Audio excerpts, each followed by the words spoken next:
Hello, this is Carolyn Morrison, and I work in the Office of Special Education and Early Learning. I'm the director for the Division of IDEA Monitoring and Results.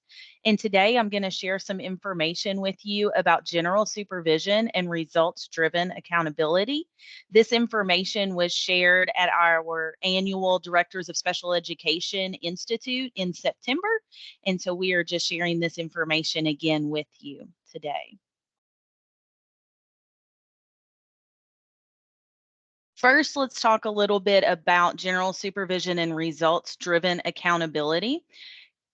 Under the Individuals with Disabilities Education Act, or IDEA, it requires state educational agencies such as the Kentucky Department of Education to oversee IDEA compliance by school districts within the states. This oversight mandate is known as the IDEA General Supervision Requirement. The state's General Supervision Authority requires SEAs to ensure that each student with an individual education program within the state receives a free, appropriate public education. SEAs provide general supervision through a variety of methods. This diagram shows you a little bit about the process of general supervision. It starts at the federal level with the United States Department of Education in the Office of Special Education and Rehabilitative Services, known as OSER.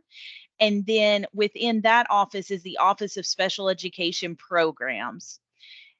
And so they have a responsibility to provide general supervision to states. And then, as the state, the Kentucky Department of Education, in the Office of Special Education and Early Learning, and the Division of IDEA Monitoring and Results, has a responsibility to provide general supervision over the local educational agencies or the Kentucky school districts. And then within the school districts, they provide general supervision of the special education programs for each of the schools within that district. Results driven accountability. The Office of Special Education Programs revised its accountability system, and it shifted the balance from a system that previously focused primarily on compliance to one that now has more emphasis on results. The primary focus of federal and state monitoring activities shall be on improving educational results and functional outcomes for all children with disabilities and ensuring states meet the program requirements with a particular emphasis on those requirements that are most closely related to improving educational results for children with disabilities. Some of the ways that the Office of Special Education Programs provides results driven accountability to the states is through the State Performance Plan and Annual Performance Report, which measures results and compliance. Also, through determinations, which reflect state performance on results as well as compliance. And differentiated monitoring and support for all states, but especially for low performing states. Now let's talk a little bit about the changes that have occurred recently to Kentucky's general supervision system. IDEA monitoring will no longer participate with the statewide consolidated monitoring. Instead, we will focus on a risk-focused monitoring system.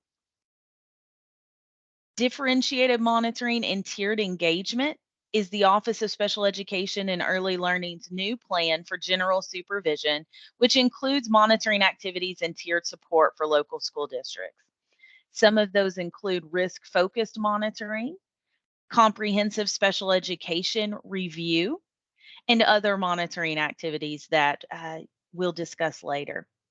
We've also made changes to our compliance record review. The numbers were changed to the Kentucky Administrative Regulation numbers.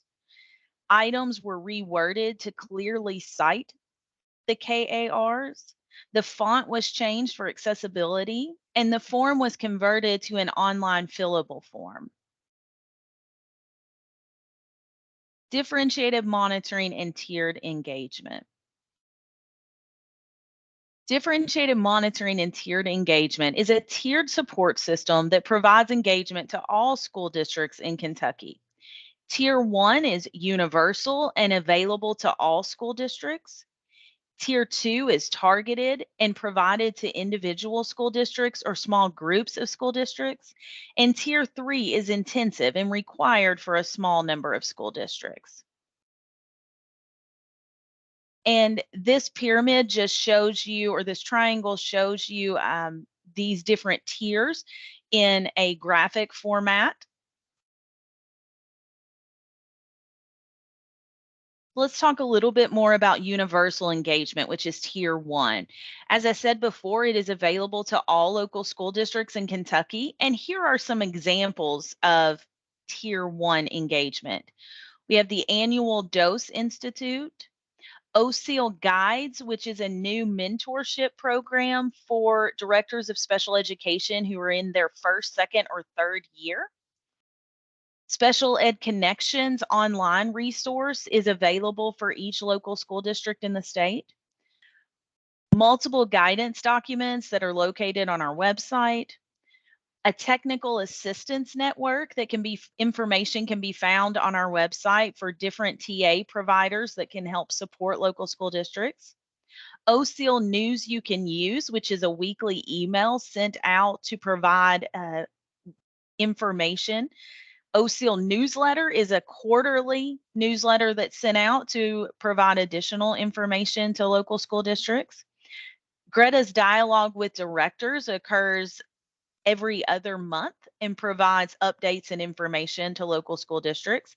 And then we have a data dashboard that school districts and others can access online to review their current data or data by regions or by state level data. Targeted engagement, or Tier 2, is provided to individual school districts or small groups of school districts.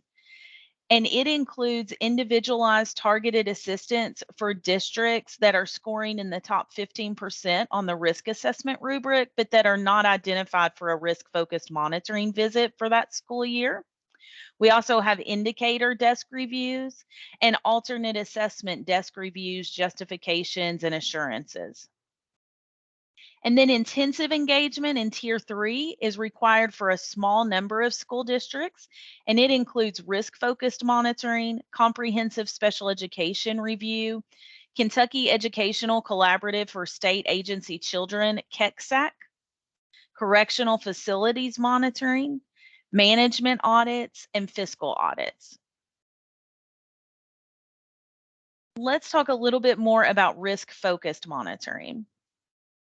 Risk focused monitoring is a differentiated monitoring process used by OSEAL to meet the Individuals with Disabilities Education Act general supervision requirement. It is risk based, cyclical, and individualized. Risk focused monitoring includes desk reviews and on site monitoring to provide technical assistance and support to the most at risk local school districts in the state. OSIL uses data from the local education agency annual determinations and the risk assessment rubric to identify local school districts' level of risk.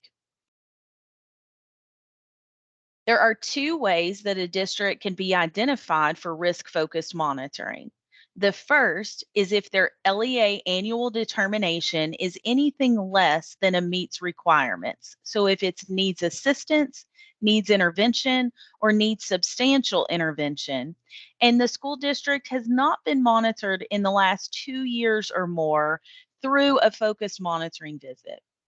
And then the second way a district could be identified for risk focused monitoring is if they meet requirements on the LEA annual determination, but on the risk assessment rubric, they score in the 5% of districts with the greatest risk who have not been monitored in the last 5 or more years.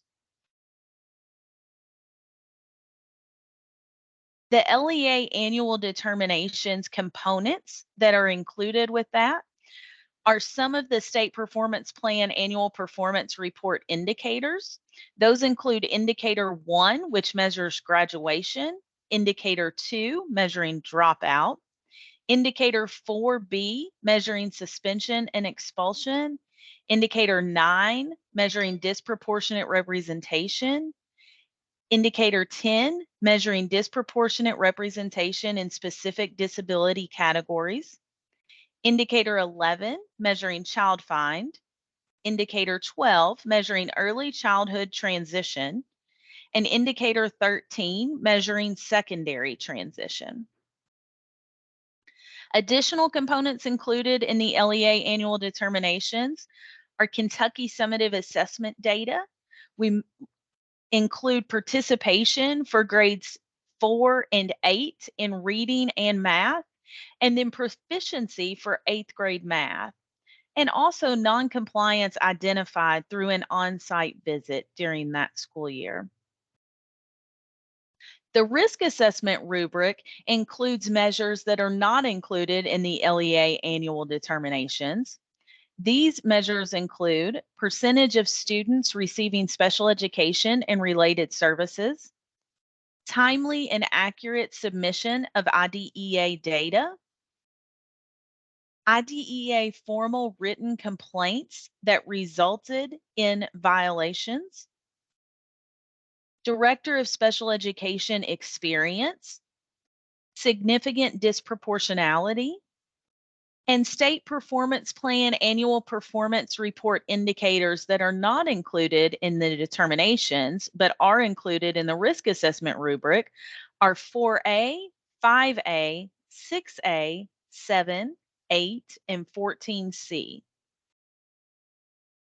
The risk assessment rubric also includes areas for bonus points that reduce the risk for the local school district.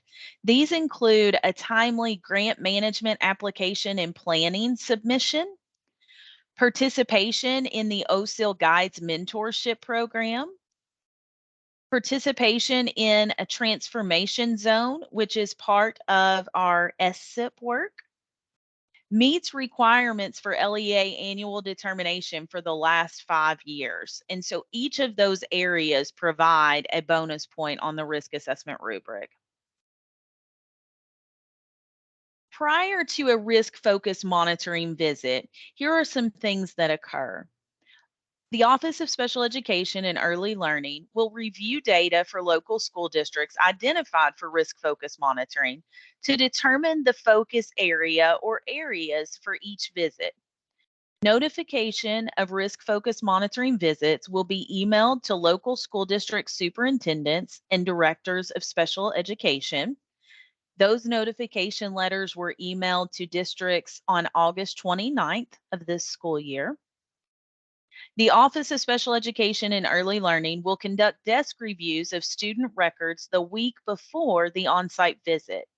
Details about the desk review and visit logistics will be emailed to the district superintendent and director of special education at least 14 days prior to the desk reviews occurring. The number of student records to be reviewed for each local school district will be based on the following criteria. And this information is included in our differentiated monitoring and tiered engagement manual, which is posted on the Kentucky Department of Education website. During the risk-focused monitoring visit, once on site, the monitoring team will report to the central office to meet with the superintendent and the director of special education for introductions. During the on-site visit, the monitoring team will visit selected schools, conduct focused interviews, and request any additional documentation that may be needed to complete the review. Following the risk-focused monitoring visit, the Office of Special Education and Early Learning will issue a written report to the local school district superintendent and director of special education 15 business days following the on-site review. The report will include strengths of the local school district, notification of any IDEA noncompliance found during the review, and next steps if applicable. If noncompliance is found, the local school district will be required to develop a corrective action plan. A clarification period of 10 business days will be provided for the local school district to submit clarifying information. If noncompliance is identified during the review, the school district must develop a corrective action plan for review and approval by the Office of Special Education and Early Learning. The Office of Special Education and Early Learning staff are happy to assist local school districts in developing this corrective action plan. The local school district must submit the corrective action plan to the Office of Special Education and Early Learning no later than 30 business days after receiving the initial written report of noncompliance. The corrective action plan must include a statement of the matter to be corrected, the steps the local school district will take to correct the problem, and how compliance will be documented. The Office of Special Education and Early Learning must notify the local school district of the status of the corrective action plan within 30 business days of receiving the corrective action plan. If the Office of Special Education and Early Learning rejects a corrective action plan, the local school district will have 15 business days to submit a new corrective action plan. Again, the staff in the Office of Special Education and Early Learning are happy to assist and work with the local school district through this process to help develop a plan to help support the school district. The local school district must correct any noncompliance within 12 months from the date of the notification of the noncompliance. The local school district must make corrections at both the individual student level and must provide documentation it is systemically in compliance for any areas originally identified for noncompliance. The differentiated monitoring and tiered engagement package is now available on the website, and you can access these documents: differentiated monitoring and tiered engagement manual, the compliance record review document, and the risk assessment rubric. If you have questions about any of the information shared today, please feel free to contact me at carol.morrison@education.ky.gov, or you may contact Linda Funky at linda.funky@education.ky.gov. Thank you, and please contact us if you have any questions. We are happy to assist.